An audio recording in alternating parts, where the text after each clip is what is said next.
Amados hermanos, muy buenos días.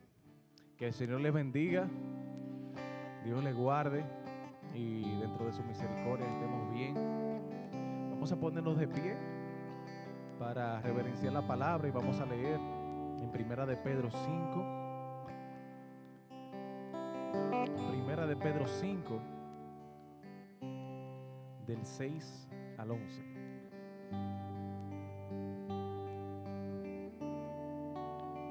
Leemos en el nombre del Padre, del Hijo y del Espíritu Santo.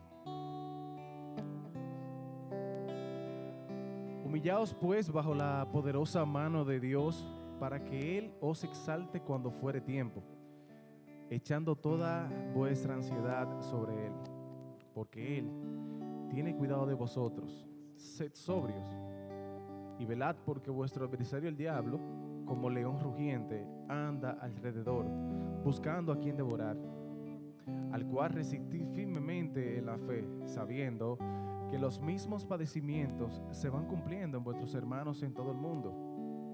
Mas el Dios de toda gracia, que nos llamó a su gloria eterna en Jesucristo, después que hayáis padecido un poco de tiempo, Él mismo os perfeccione, afirme, fortalezca y establezca. A Él sea la gloria y el imperio por los siglos de los siglos.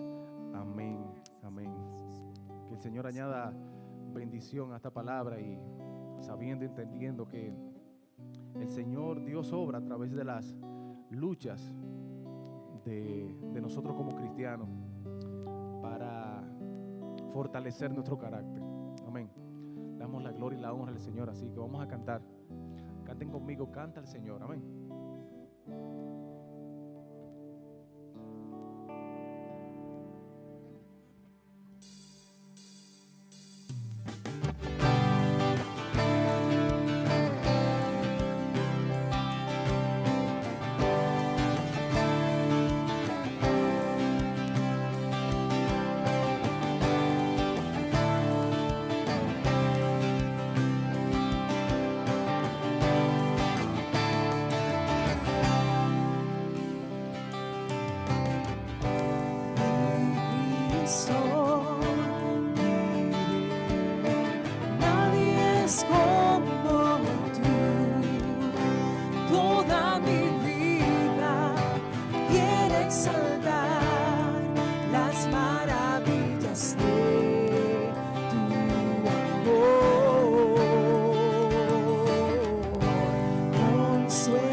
Que nunca se sentía adorar.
adoramos al Rey.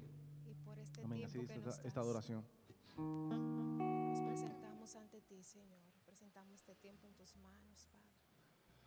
Glorifícate, Señor Jesús, en nuestros corazones, Padre.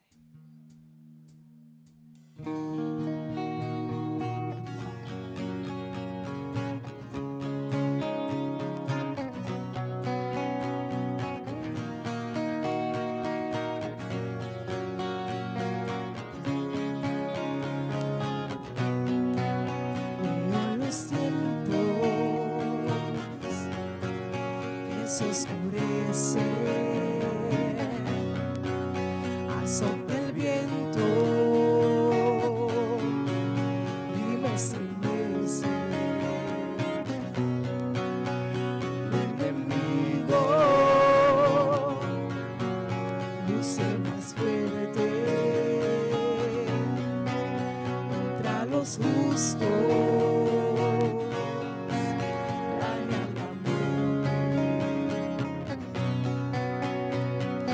En mis ojos fijaré en él, yo miraré al Rey, al Dios inmortal, confiaré en él, su ayuda vendrá, cantaré con fe, mi Dios en su trono está. Dios gobierna desde los cielos, todo lo observa, aún los secretos, hará justicia y hará su pueblo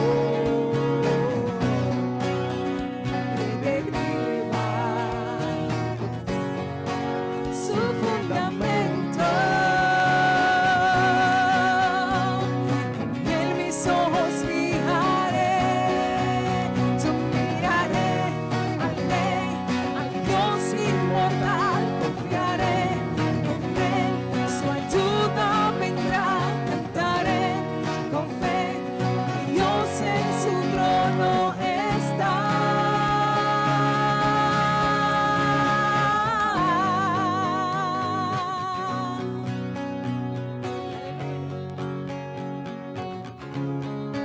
No temeremos a Él. Amén. Aleluya. Cantemos al Señor. Yo no temeré, yo no huiré, no me moveré, solo espero en él. Yo no temeré, yo no huiré, no me moveré, solo espero en él. Yo no temeré, yo no huiré, no me moveré, solo espero en él. Yo no temeré, yo no huiré, no me moveré, solo espero en él. Aleluya. Yo miraré al Rey, al Dios inmortal y confiaré en él, su ayuda vendrá, cantaré con fe, mi Dios en su trono está. Y miraré solo al Rey, al Dios inmortal, confiaré en él, su ayuda vendrá, cantaré con fe, mi Dios en su trono está.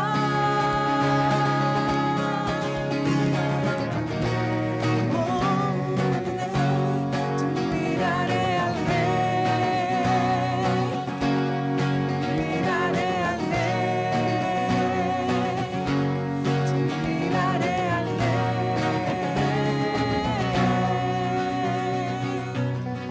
Oh, aleluya. Miraremos a ti, Señor. Aleluya. Gracias, Padre amado. Gracias, sublime. ¿Cómo dice? Perfecto es tu amor. Tomaste mi lugar. Cargaste tú mi cruz. Tu vida dice allí.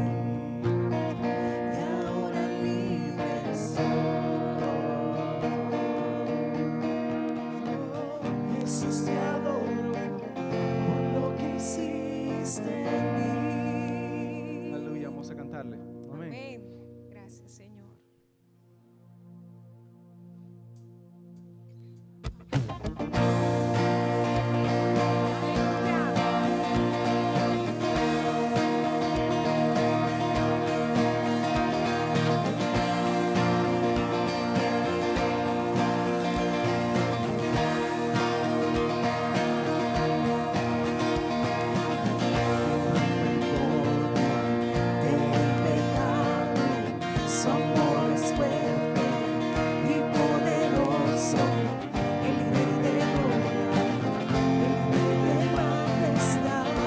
Aprovechar y traer tus ofrendas, amén.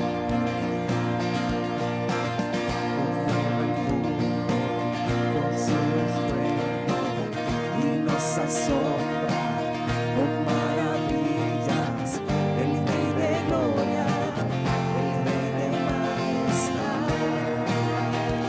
Gracias, sublime. Gracias sublime es, perfecto es su amor, tomas en mi lugar, cargaste tu vida diste aquí, y ahora libre soy. Oh, Jesús, te adoro por lo que hiciste en mí. Aleluya. Gracias, Señor.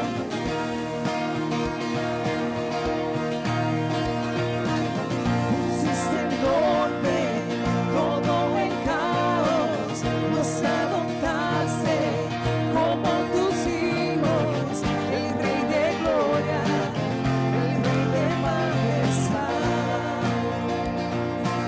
Que gobierne, El que gobierna con su justicia y resplandece con su belleza, el Rey de gloria, el Rey de majestad. Gracias sublime es, perfecto es tu amor, tomaste mi lugar,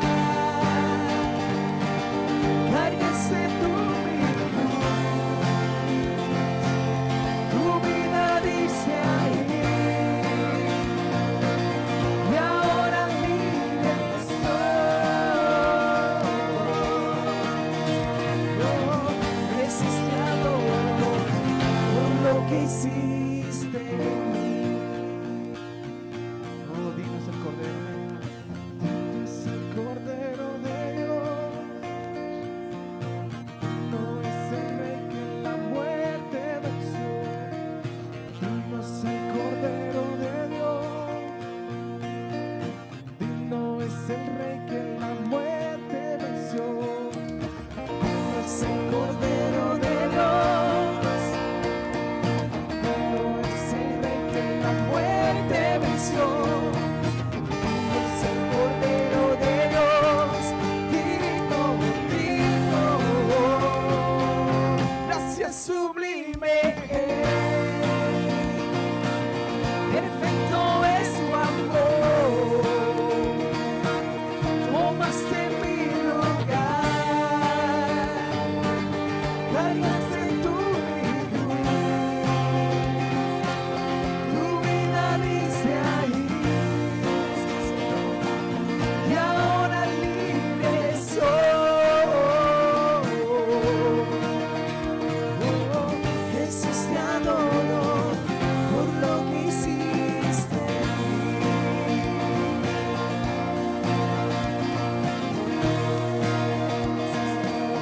por lo que hiciste en mí,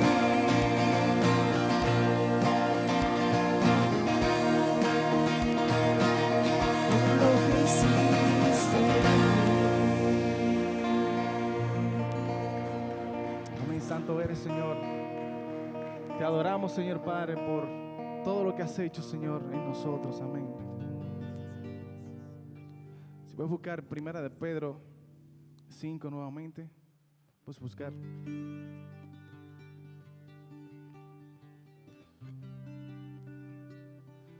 Vamos a entonar una canción que está exactamente en esos mismos versículos.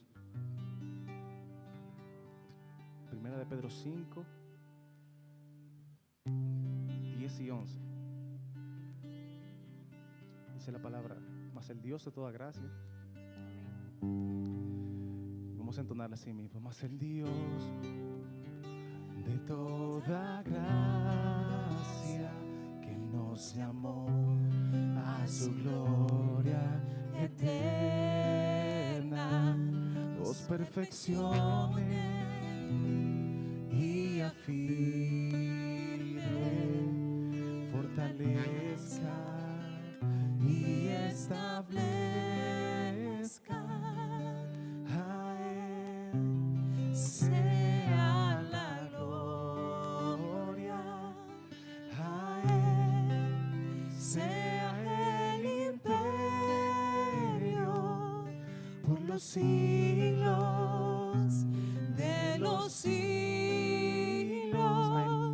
A Él sea la gloria, a Él sea el imperio por los siglos de los siglos.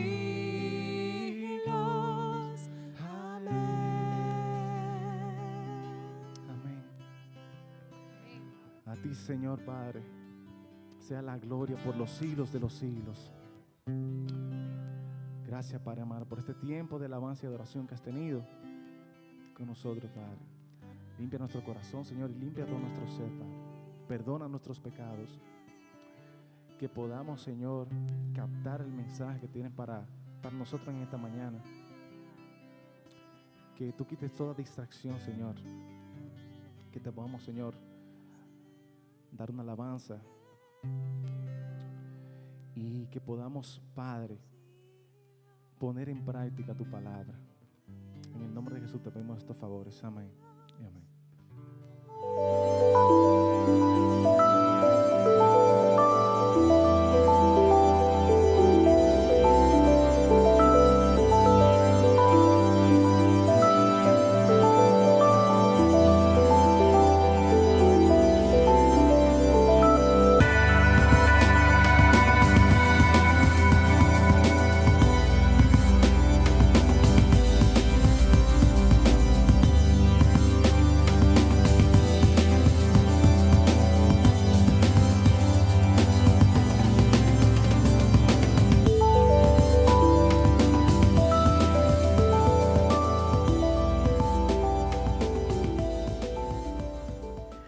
Son las 4 de la tarde y el banco está cerrado. Nadie entra al banco cuando el banco ha cerrado.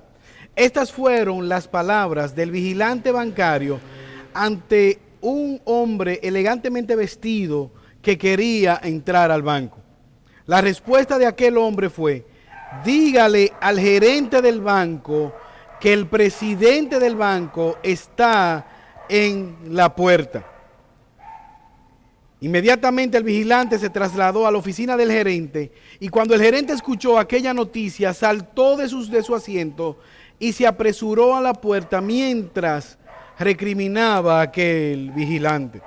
Cuando el presidente del banco entró al banco, lo primero que pidió fue hablar con el vigilante. Y al entrevistarlo, le preguntó: ¿cómo usted se llama y de dónde es usted? Aquel atemorizado vigilante, a sabiendas de que el presidente del banco tenía la capacidad de no solamente cancelarlo a él, sino a todos los empleados de aquel banco, le dijo: mi nombre es Miguel, yo soy de San Juan de la Maguana. Y el presidente del banco hizo lo impensable. Miguel, a usted yo le voy a recomendar para un incentivo económico y la próxima semana, en compensación, lo voy a trasladar a San Juan de la Maguana para que usted no tenga que venir aquí a La Vega y se quede en la cercanía con su familia. Aquel hombre, aquel presidente del banco, actuó humildemente a pesar de que le fue impedido entrar al banco. Ahora, el Evangelio de Marcos registra el acto de humildad más grande de toda la historia de la humanidad. Y he titulado este sermón, La humildad del Rey. Y lo que me propongo a la luz del pasaje que vamos a leer es demostrar que Jesús es el Hijo amado de Dios que se ha humillado para darnos esperanza. Jesús es el amado Hijo de Dios que en su humillación ha venido para darnos esperanza. Te invito a que leamos en Marcos capítulo 1, versos 9 al 13. Aconteció en aquellos días que Jesús vino de Nazaret de Galilea y fue bautizado por Juan en el Jordán. Y luego, cuando subía del agua, vio abrirse los cielos y al Espíritu como paloma que descendía sobre él. Y vino una voz de los cielos que decía: Tú eres mi Hijo amado, en ti tengo complacencia. Y luego el Espíritu le impulsó al desierto. Y estuvo allí en el desierto 40 días y era tentado por Satanás y estaba con las fieras y los ángeles le servían. He titulado este sermón La humildad del Rey y he dividido en 3 encabezados. Primeramente, la humillación de este rey. Segundo, la exaltación del rey. Y tercero, la tentación de este rey. Pero antes quisiera que me acompañaras en oración para presentarnos delante de Dios. Oh eterno y buen Padre Celestial, en esta hermosa mañana te alabamos y bendecimos tu nombre. Y te damos gracias por enviar a Jesucristo en nuestro favor. Oh Padre Celestial, muéstranos a Cristo. Ayúdanos a ver en todo su esplendor la gloriosa obra que Él ha hecho en nuestro favor. Te suplicamos, oh Padre Celestial, que salves a los que están perdidos en este lugar y que consueles a tu pueblo en medio del sufrimiento. Estos favores te lo pedimos por Jesús. Amén. La humillación del rey. Versículo 9. Aconteció que en aquellos días que Jesús vino de Nazaret de Galilea y fue bautizado por Juan en el Jordán. El domingo pasado vimos que el ministerio de Jesús estaba siendo anunciado por un mensajero particular. Juan Marcos nos dice que este mensajero es Juan el Bautista.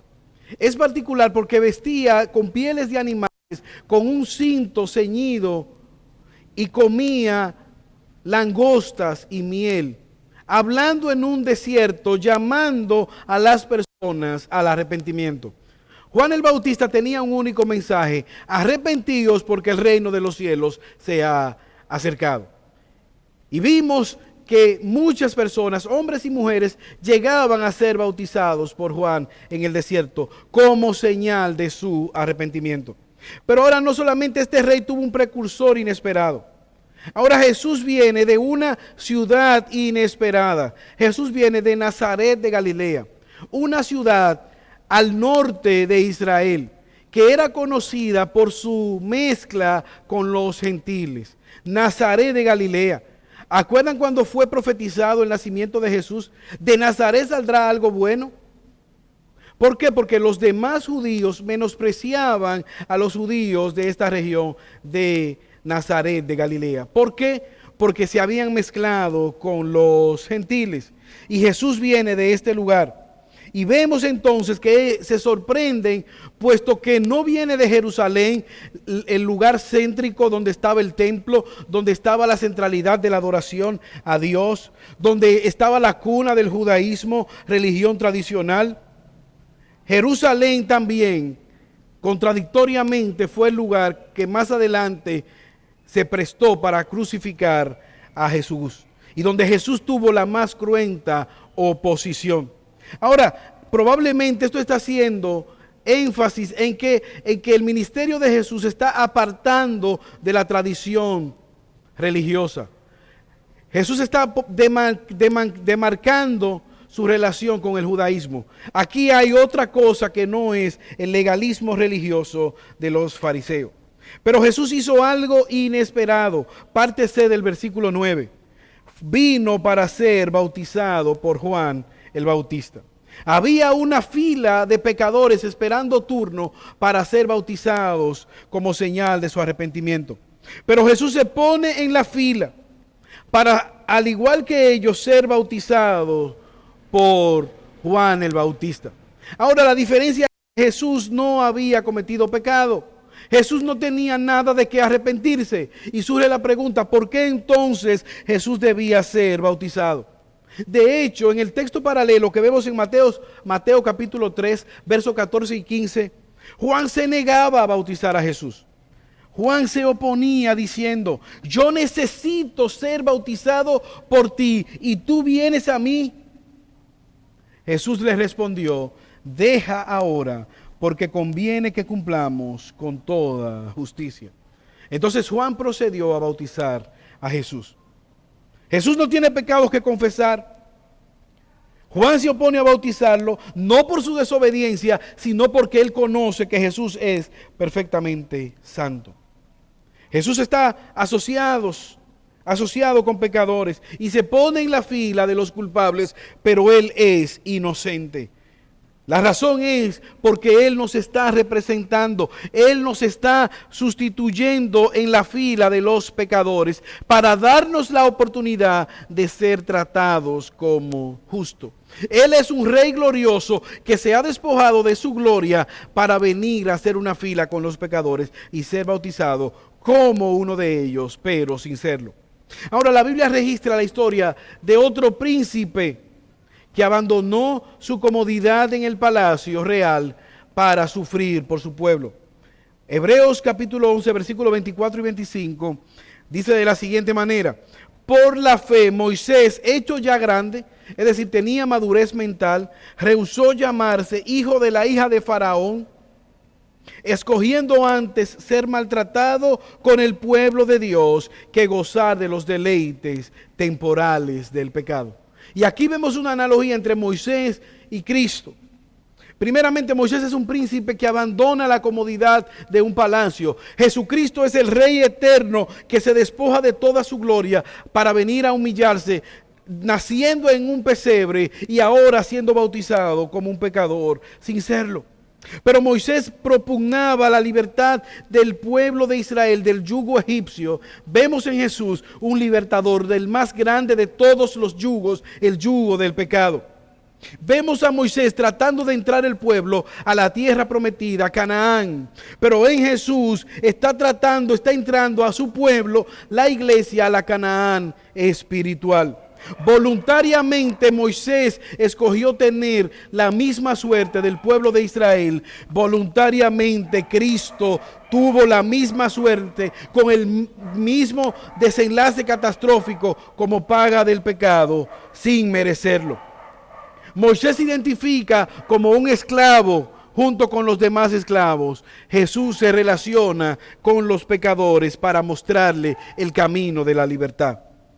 Moisés trajo la ley dada por Dios en tablas de piedra. Aquí vemos un segundo Moisés más poderoso que ha de escribir estas leyes en los corazones, siendo la motivación principal no el temor a la consecuencia, sino el amor a Dios. Pero hay algo maravilloso. Moisés tuvo que llevar al pueblo para que cruzara el Jordán y entrara a la tierra prometida. Aquí vemos a Cristo en el mismo lugar siendo bautizado, y como vamos a ver, los cielos son abiertos. ¿Para qué? Para dar oportunidad de que todo el mundo que confíe en Cristo pueda tener acceso al cielo. Ahora la pregunta es, ¿quién puede llevarnos al Padre? Y esta pregunta tiene una sola respuesta. Jesús mismo dijo, yo soy el camino, yo soy la verdad y yo soy la vida. Nadie, absolutamente nadie puede venir delante del Padre si no es a través de mí.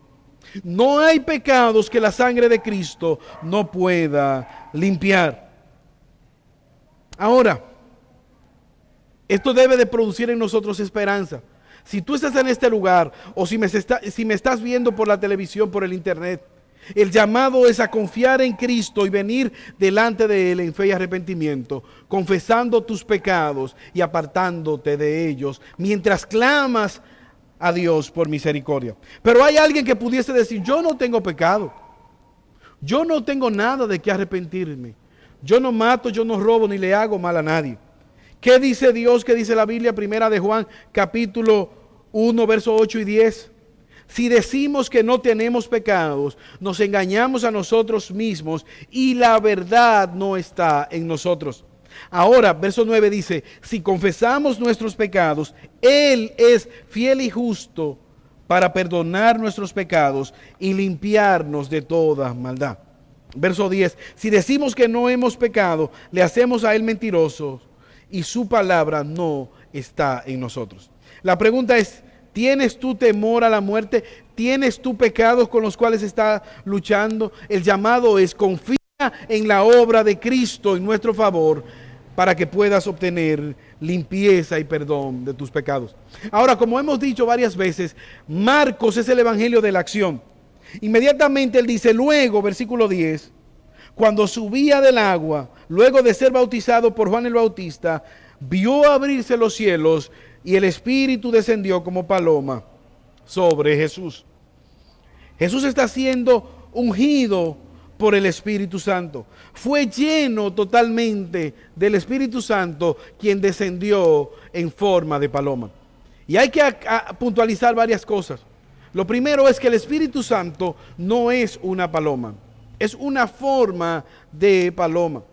Pero esto probablemente para ejemplificar la ternura, la mansedumbre, el cuidado, la delicadeza que puede evidenciarse la paloma, la paz que expresa el hecho de ver una paloma. Pero aquí lo que Juan quiere resaltar no es que este es el rey que está siendo ungido desde los cielos. El Espíritu Santo está ungiendo a Cristo. Jesús estaba plenamente lleno del Espíritu Santo. Ahora en su humanidad, Él está iniciando su ministerio y el Espíritu Santo está respaldando, está acompañando plenamente a Jesús en la obra que le espera.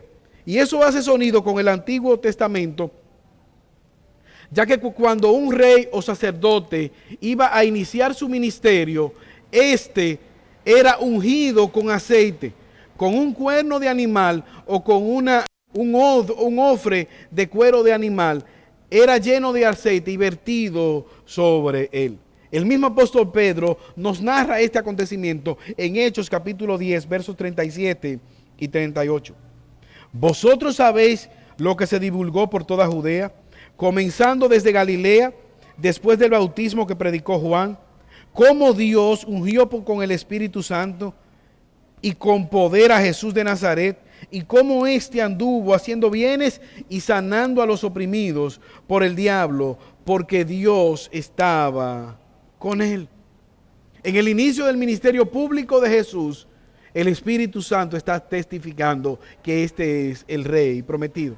Pero al mismo tiempo los cielos son abiertos y se escucha una voz del Padre que habla en favor de su Hijo amado, en el cual plenamente Él tiene complacencia. Y aquí hay algo interesante. El término utilizado es que se rompieron, se rasgaron los cielos. Y desde Adán, en Génesis capítulo 3, luego de la caída, no había pisado la tierra un hombre perfecto. Aquí tenemos un hombre del cual los cielos se abren y se dice que es perfecto, no tiene pecado y por lo tanto no hay ningún obstáculo entre Dios y él. Plenamente, libremente él tiene comunión con el cielo. De él se escucha que la voz del Padre plenamente se complace. Tú estás siendo bautizado como un pecador, pero tú no eres un pecador. Tú eres mi Hijo amado, santo, perfecto, en el cual plenamente yo me deleito. Este Padre proclama a voz en cuello la complacencia que tiene con su Hijo. Pero también nosotros podemos ver aquí que el Espíritu está sobre Jesús. No está sobre las aguas como estaba en Génesis al crear. Está perfectamente sobre Jesús. Y en el Antiguo Testamento el Espíritu Santo venía sobre una persona, pero se iba. Pero en Jesús ese Espíritu Santo va a permanecer plenamente todo el tiempo. Estaba profetizado. Isaías capítulo 42, verso 1. He aquí mi siervo, yo le sostendré. Mi escogido, en quien mi alma tiene contentamiento. He puesto sobre él mi espíritu, él traerá justicia a las naciones. 1000 años antes, ya Isaías lo había profetizado, que Dios enviaría a su hijo, su descendiente escogido, su siervo que vendría a cumplir con el propósito que él le había designado. Ahora, hermanos, en la humanidad solamente hay pecadores, pero hay dos tipos de pecadores. Aquellos pecadores que se arrepienten. Al clamar, al verse a sí mismos como pecadores, claman a Dios por misericordia por medio de la obra de Jesús. ¿Qué nos dice Dios en el bautismo de Jesús? Que su Hijo traería justicia. Estos pecadores son declarados justos, lo que la Biblia habla de la justificación. No son justos, pero por la obra de Cristo son justificados. Son tratados como si fueran justos. Reciben el trato que solo Cristo merece. Pero también hay otros pecadores. Los pecadores impenitentes. Aquellos que se ven a sí mismos como perfectos. Con ese espíritu arrogante de fariseos, de no verse como pecadores y por lo tanto no necesitar la obra mediadora y salvadora de Jesucristo. Ahora, ¿por qué razón el Padre envió al Hijo? Es el único medio de esperanza. Mira cómo lo dice Génesis capítulo 22. Ilustra claramente este cuadro. Dios había prometido a un anciano o a una pareja de ancianos un hijo que le daría una descendencia grande, incontable, y que de esa descendencia vendría la esperanza, vendría un descendiente que sería esperanza para todas las naciones. Pero un determinado día Dios le pide a Abraham que sacrifique al hijo de la promesa. Y Abraham en obediencia procedió a hacerlo. Ahora aquí vemos al Padre, a toda la Trinidad, interactuando para la salvación. Y esto me hace pensar en Génesis, cuando Dios creó al hombre a su imagen y semejanza. ¿Y qué ocurrió? Que el pecado estropeó la imagen de Dios en el hombre. El pecado impide que Dios y el hombre tengan comunión. Pero vemos la Trinidad obrando para restaurar esa imagen, para restaurar esa relación afectada por el pecado. En la eternidad pasada, Dios el Padre planificó esta salvación.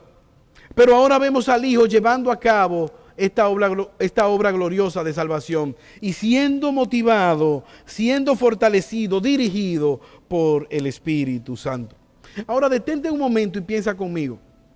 Imagínate que en este contexto en el cual nosotros estamos, del COVID-19, se ha descubierto el ADN con el cual se pueden obtener las vacunas para salvar el mundo entero. Ese ADN se ha de transformar en vacunas y será la esperanza para que personas que tienen riesgo de morir, aun aquellas que están al borde de la muerte, en los cuidados intensivos de todo el mundo, con administrarle esta vacuna recuperarán sus vidas. ¿Cuál es el detalle? Que el portador de este ADN es tu hijo. Madre que estás aquí, o que me estás viendo quizás con tu hijo en manos, en brazos, ¿estarías tú dispuesto a entregar voluntariamente a tu hijo para que sea utilizado como conejillo de India y muera? Por el bien de toda la humanidad, ¿lo entregarías? Imagina esa vacuna siendo administrada a cárceles repletas de delincuentes. La Biblia enseña, amados, Marcos nos está diciendo que esto fue lo que Jesús hizo. Esto fue lo que Dios el Padre hizo con Jesús. Él amorosa y voluntariamente entregó a su unigénito Hijo por amor a la humanidad. Juan capítulo 3, versículo 16. De tal manera amó Dios al mundo que ha dado a su Hijo unigénito para que todo aquel que en Él cree no se pierda, mas tenga vida eterna. Qué hermoso hermosa esperanza tenemos nosotros que al venir en arrepentimiento y fe tenemos vida eterna en Cristo Jesús. Ahora hay una tragedia.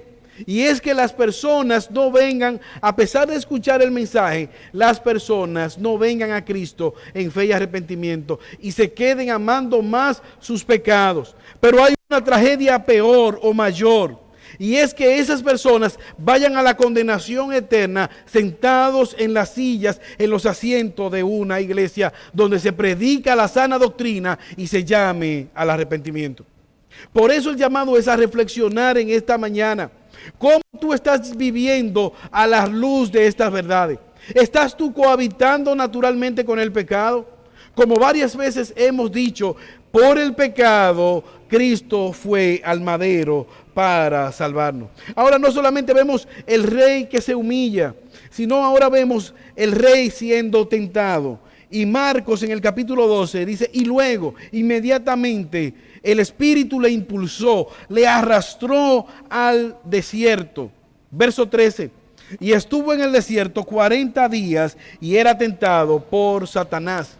Y estaba con las fieras y los ángeles y le servían. Motivado por el Espíritu Santo, era la voluntad de Dios que él fuera al desierto para ser tentado. Luego de los honores celestiales reales, del reconocimiento del Espíritu Santo, del reconocimiento de Dios el Padre a la obra de Cristo, ahora vemos que el Espíritu Santo le lleva al desierto para ser tentado. Algunas cosas a puntualizar. Lo primero, Dios no puede ser tentado ni él tienta a nadie. Santiago capítulo 1, versículo 13. ¿Cuál era el propósito por el cual él estaba allá? No era la voluntad de Satanás, era el propósito de Dios, como nos dice el texto. Y la razón es que había algo que Cristo debía cumplir. Él iba a enfrentar cara a cara a Satanás. ¿Se acuerdan la promesa hecha a la mujer de que una simiente de la mujer vencería a Satanás dándole un golpe letal en la cabeza que sería devastador? Cristo Jesús está cumpliendo este propósito. Él ha iniciado deshaciendo las obras del diablo, como dice Primera de Juan, capítulo 3, verso 8. Él ha venido a eso, a deshacer las obras del diablo. Pero también Él está deponiendo el gobierno ilegítimo, usurpado de manera engañosa en Génesis capítulo 3, cuando el hombre pecó voluntariamente, Adán entregó a Satanás el gobierno de manera ilegítima. La influencia al Dios de este siglo, como nos dice el apóstol Pablo en 2 Corintios, capítulo 4, versículos 4. Pero vemos que Jesús es llevado al desierto 40 días. Hay detalles que Juan quiere que nosotros puntualicemos. Y esto también es un tipo de Israel en el desierto. ¿Cuántos años duró Israel en el desierto? 40 años. Y estos 40 años fueron 40 años de continuo pecado. Queja tras queja estaban ahí. Cada vez que ellos tenían dificultad se quejaban. A tal punto que ni aún Moisés pudo entrar a la tierra prometida, fruto de su desobediencia. Porque no honró a Dios, Dios impidió que Moisés entrara a la tierra prometida. Toda una generación murió en aquel desierto. Ahora vemos un segundo Moisés más poderoso, que cumple en 40 días lo que todo Israel no pudo hacer en 40 años en el desierto. Y dice la palabra de Dios que él fue llevado al desierto de Judea, un lugar totalmente inhóspito, un desierto de aproximadamente 55 kilómetros de largo y por unos 25 kilómetros de ancho, lleno de animales peligrosos, serpientes venenosas, alacranes, buitres, cerdos salvajes, aves de rapiña, quizás hienas, no lo sabemos. Marcos nos dice que estaba acompañado de bestias, animales salvajes. Y aquí entonces, hermanos, vemos una analogía con Adán. Adán estaba en el huerto, un lugar paradisíaco, con todos los alimentos para comer, con abundancia de agua, solamente un alimento prohibido, y él pecó desobedeciendo. Pero vemos en Jesús en un desierto inhóspito, no hay alimentos y él está siendo fiel a Dios. Todos los árboles para comer, Jesús no tiene alimento y 40 días sin comer. Adán estaba acompañado con su esposa Eva. Jesús está acompañado de animales peligrosos. Adán está en una buena condición física. Jesús está cansado, sediento, hambriento, fatigado con el sol. Adán está rodeado de comodidades. Jesús está rodeado de fieras y peligros. Adán pecó al no proteger a su esposa. Jesús está ahí sufriendo, aguantando, siendo fiel por amor a su esposa, que es la iglesia. Adán claudicó en aquel huerto, Jesús fue fiel en un desierto. Ahora a mí me llama la atención este paralelismo. ¿Por qué? Porque nosotros somos la iglesia de el Señor, de Jesucristo. Y por medio de esa obra hemos sido rescatados. Y esto debe llenarnos a nosotros de esperanza en medio de las circunstancias. Pero no solamente se trata de nuestras obras. Debemos entender que son las obras de Cristo en nuestro favor. Es por medio de esa obra que nosotros tenemos esperanza. No es por nuestro desempeño. De hecho, hermanos, nosotros estamos viendo ahora en nuestro país, en la República Dominicana, varios juicios que se están llevando a cabo por presuntamente actos de corrupción. Y estos acusados, presuntos culpables, contratan los mejores abogados. Algunos tienen hasta 10 abogados en su barra de defensa. Pero la Biblia nos enseña que nosotros tenemos al mejor de todos los abogados, Jesucristo. Y Él no solamente es el abogado, sino que Él conoce bien el caso. Porque Él fue quien pagó en sí mismo el costo de nuestra libertad. Y Él sabe defendernos porque Él conoce todos los actos. Él es el mejor abogado de todos. No solo conoce la ley, Él pagó la sentencia y nunca ha perdido un caso. Esto debe llevarnos a nosotros a esperanza. Porque a veces en nuestro caminar somos acusados, el enemigo viene y nos habla y tú no eres digno, tú no mereces ser creyente, tú no mereces el favor de Dios, tú te estás comportando de una manera inapropiada, mira, pecaste una y otra vez. Y es ahí donde nosotros debemos acordarnos que no es por nuestro desempeño, es por la gracia de Jesús. Pero también, y es algo maravilloso que debe producir consuelo y esperanza en nosotros, tenemos a alguien que nos conoce, que fue tentado al igual que nosotros, como dice el autor de los Hebreos capítulo 4, versos 15 y 16. Porque no tenemos un sumo sacerdote que no pueda compadecerse de nuestras debilidades, sino uno que fue tentado en todo según nuestra semejanza, pero sin pecado. Jesús fue tentado, pero no pecó. ¿Cuál es el llamado del autor de los Hebreos? Acerquémonos, vengan, venid todos confiadamente al trono de la gracia para alcanzar misericordia y hallar gracia para el oportuno socorro. Dios nos llama al arrepentimiento. Hay gozo, hay regocijo, hay esperanza por la obra gloriosa de Jesús. Satanás fue derrotado por Jesucristo. Y esto es interesante, hermanos, ¿por qué? Porque Dios el Padre concedió todo lo que Satanás le estaba ofreciendo a Cristo de manera pecaminosa. Dios el Padre se lo otorgó a Jesús en su obediencia. ¿Qué le ofreció Satanás? Di a esta piedra que se convierte en pan. Lánzate del pináculo del templo. Póstrate delante de mí en adoración. ¿Y qué hizo Jesús? Escrito está, no solo de pan vivirá el hombre, sino de toda palabra que sale de la boca de Dios. ¿Qué hizo Dios? Envió ángeles que le servían alimento. Pero ¿qué dijo Jesús cuando fue tentado a lanzarse del templo, puesto que Él era Dios? No tentarás al Señor tu Dios. Satanás, tú sabes que está escrito, no tentarás al Señor tu Dios. ¿Qué hizo Jesús cuando fue tentado a postrarse delante de Satanás? Al Señor tu Dios adorarás y solamente a Él servirás. ¿Qué hizo Dios con Cristo? Le exaltó y le dio un nombre sobre todo nombre y le dio un trono ante el cual se doblará toda rodilla. Y eso, hermanos, debe producir en nosotros profundo gozo. Hace algunos años, en un zoológico en China, tipo safari, en donde los vehículos entran al lugar y van compartiendo con la naturaleza, con todos los animales, de manera que pueden visualizarlos sin ningún tipo de jaula. Contrario a lo que la norma del lugar decía, una mujer se apió del vehículo para ocupar el lugar del conductor. Y cuando éste intentaba montarse en el vehículo, de espalda, fue arrastrada por un tigre salvaje. Pero lo que me llamó la atención al ver los videos de la cámara de seguridad es que inmediatamente después, sin pensarlo, una señora se apió de la parte trasera del vehículo. ¿Quién era esta señora? Su madre.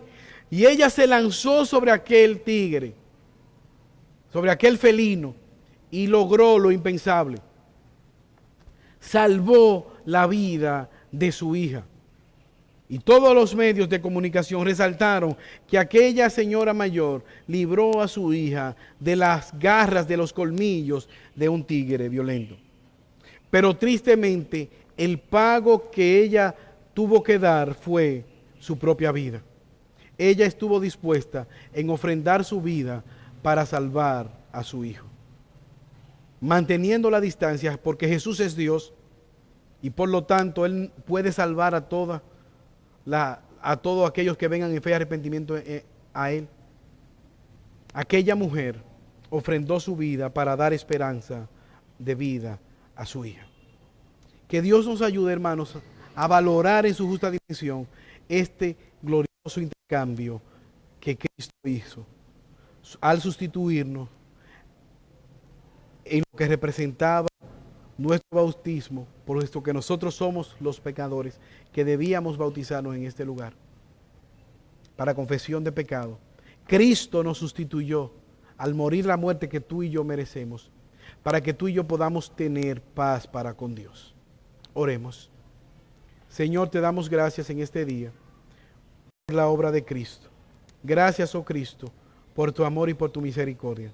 Ayúdanos, oh Señor, a vivir agradecidos eternamente por tu obra en nuestro favor. Ruego que tú consueles en esta hora a tu pueblo, que tú traigas en arrepentimiento y fe a los pecadores, porque te lo pedimos por los méritos de Jesús. Amén.